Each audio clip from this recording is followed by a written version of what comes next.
Hi guys, good morning. Ayan, ang aking breakfast guys ay recycle.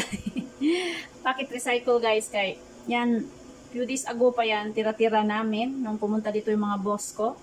Nag-barbecue kami ng big fish. Ewan ko kung blue marlin ba yan or whatsoever na fish, basta malaki.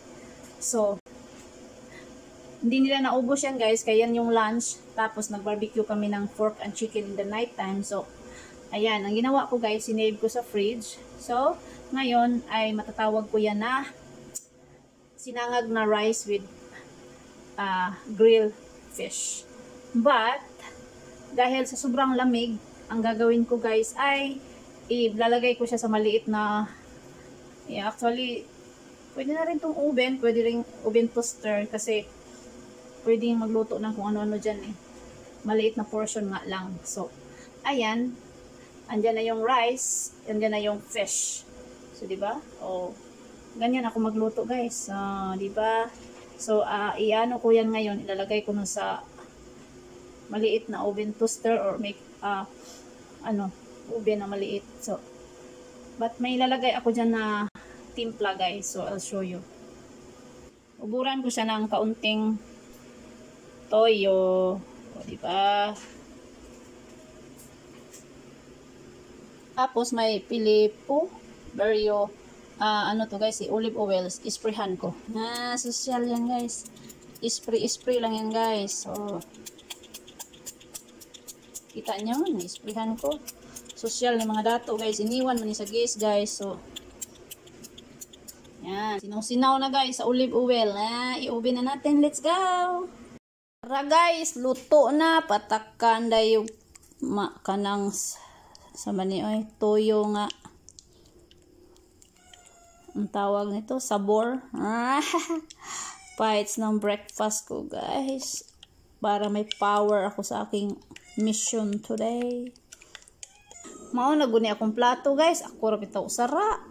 Parisan og mahiwagang black coffee. Og nilagang pandan and guayabano. Isa na kayo.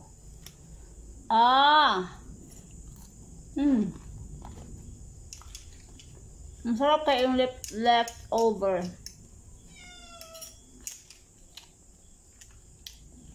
Pati rice guys, sinidron.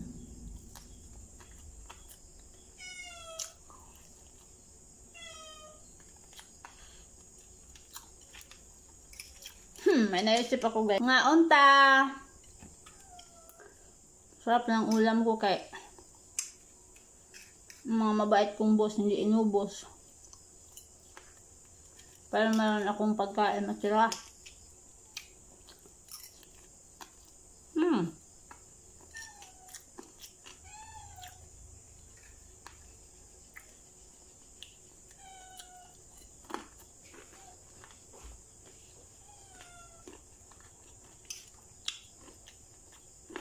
Pagubkob na. Parang deep-fried fish.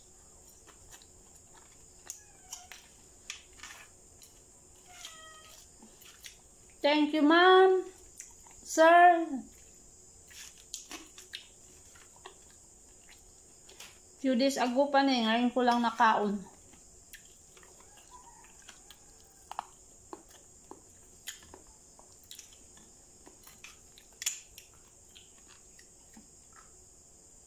Aray ko. Ang init. Pasok yung